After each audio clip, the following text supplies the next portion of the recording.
Yahya Bey Dukagjini was an Ottoman poet and military figure. He is one of the best-known divan poets of the 16th century. He wrote in Ottoman Turkish.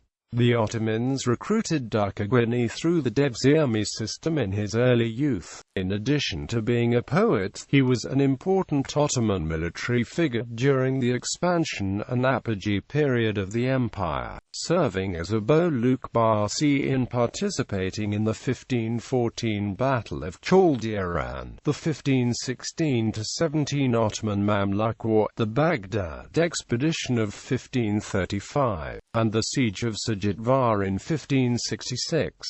Because of an elegy that he wrote about Seyzad Mustafa Süleyman the Magnificent's firstborn son, he fell out of favor with the perpetrator of the murder, Grand Vizier Rustam Pasha, who exiled Dukagjini back to the Balkans, where he spent his last years.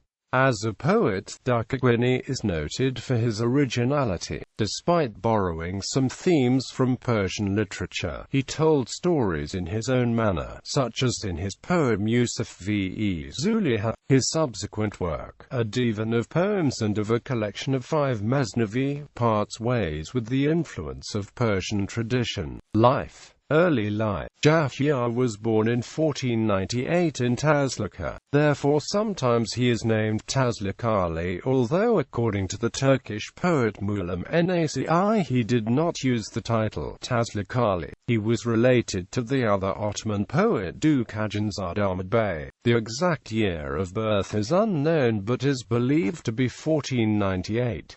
An Albanian by birth, according to LC, descendant of the Catholic Dukagjini tribe which lays in a mountainous region close to the Prokletia, or Dukagjini noble family. According to Hautsma, his life took a different path when he was recruited as an Ottoman devşirme. Yahya was enlisted to become a janissary. He was put in the corps of a semi-oglan, where officers for janissaries and spahis were trained and received the rank of Yahya and Bölükbaşı. The Shihab al-Din, the Khatib of the Janissaries, recognized his skills and accredited him a lot of freedom, which he used to get access to an intellectual coterie composed of Qadri Effendi, Ibn Kamal, Nishan Gitagizar Djafir Çelebi, Pargali Ibrahim Pasha, and Iskandar Çelebi.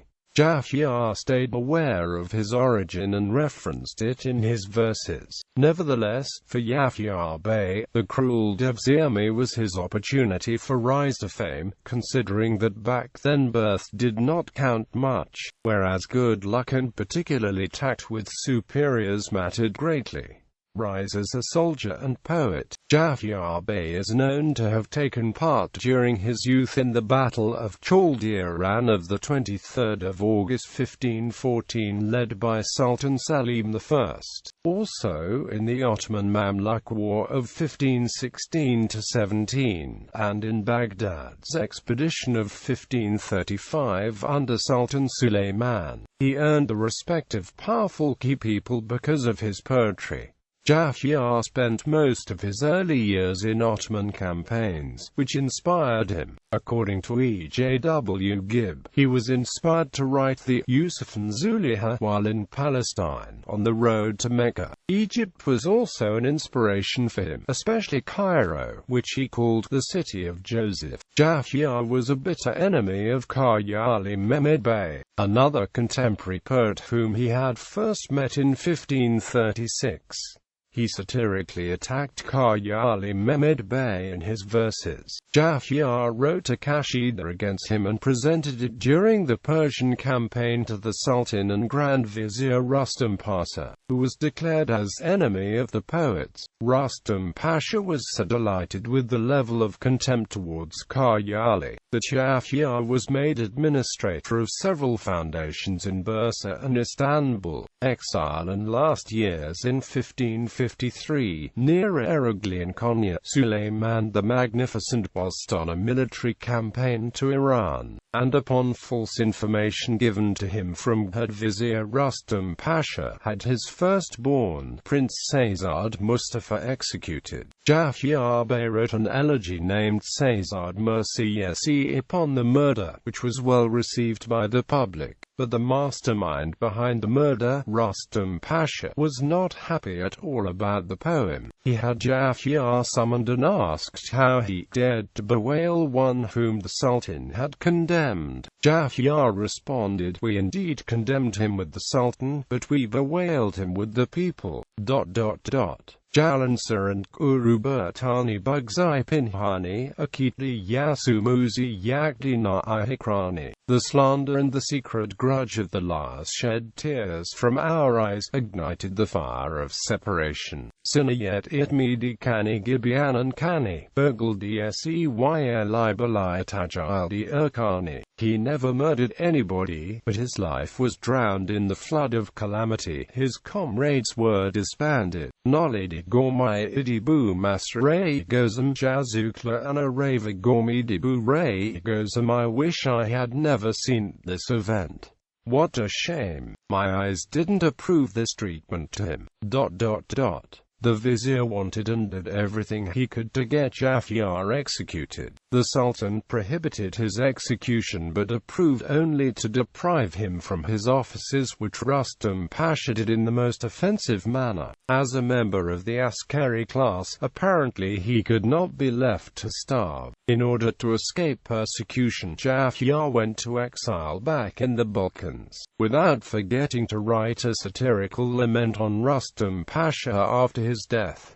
There are divergences on the location where he was sent. According to some sources, he took over an fief near Zvornik in today's Bosnia and lived pretty well afterwards, receiving a 27,000 to 30,000 AKCE annual income. Others point to Temisovar, center of the province of Temisovar, where he for sure fought at a certain point. Though not young anymore, he took part together with his men at the siege of Sajitvar in 1565. There he wrote a Kashida and presented it to Sultan Suleiman. After that, due to his age, he turned to Islamic mysticism. While in exile in Bosnia, Yahya met in 1574–75 with Mustafa Ali, a local and well-known Ottoman historian and bureaucrat. The life story of Yahya made an impression on Ali, who would later use it as a baseline when he referred to himself as a poet too talented to be supported by jealous politicians and subsequently condemned to exile in the border provinces. Yahya sent his son, Adam Chalabi, to Ali with a draft of the most recent revision of his divan for Ali to proofread, especially the Arabic construction parts, although apparently there was no need for that.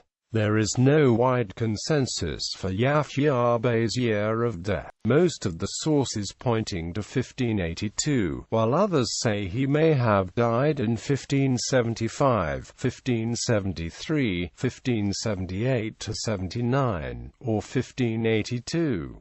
Place of death also varies. Most sources indicate Loznica, Sanjak of Zvornik, Timișoara in Romania. There are also claims that he was buried in Istanbul, while Bursali Mehmet Tahir ben Muhammad had Zurich place also Loznica as place of death. Poetry. Yahya's poetry is described by E. J. W. Gibb to be as interesting as his life was. Gibb praised Dukagjini as the one who won a position of real eminence out of all non-Turks, Asiatics, and well as Europeans, who have essayed to write Turkish poetry. According to Gibb, there is nothing in Dukagjini's language to spot him as a non-Constantinopolitan by birth and education. Gibb added that there is sustained simplicity, vigor, and originality in Dukagjini's writings. According to Gibb, the originality shows, for instance, in his poem Yusuf ve Zuliha. The subject of the poem is borrowed from Persian literature, which was so popular during that time that it was considered a universal theme. Nevertheless, he rejects being a translator, a paraphraser, but tells the story on a manner of his own. He declares himself in the epilogue of Yusuf V. Zuliha, and also in Kitab-I-Usul's epilogue. Dukagjini's core work consists of a large divan of poems and of a collection of 5 Mesnevi poems of rhymed couplets.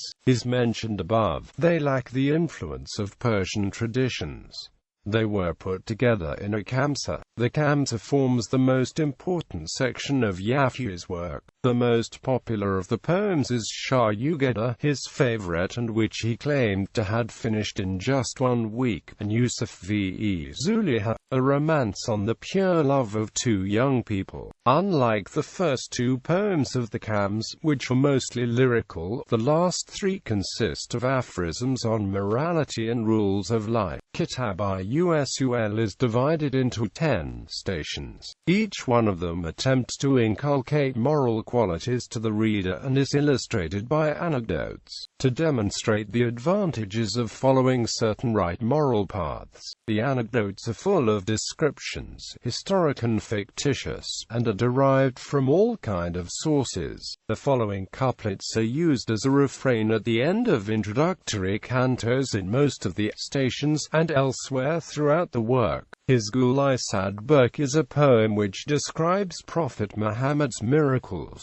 and was written probably at an old age and has a pure religious tone. Gulsan-i-Anvar is divided into 40 short sections called discourses. The first 2 poems were published in divan collections in Istanbul in 1867 to 1868. Like many other poets, Yahya's work was inspired by the work of Sufi poet Mevlevi. Mevlevi is referenced in a few places inside Yahya's divan and kamsa as well, where he is mentioned as Mevlana, Molla Hunka, or Molla Aram. Mevlana is a leading character in 3 of the kamsa's poems, Jensin-i-Raz, Kitab-I-Usul, and Gulsan-i-Anvar. The prominent work of Mevlana, Masnavi, contains a story about Prophet Suleiman and a mosquito, which Yahya retold without changing it. Yahya also wrote Serenches, where he describes the cities of Edirne and Istanbul. Works. The following is a list of Yahya Bey Dukagjini's works. Divan, printed in Istanbul in 1977.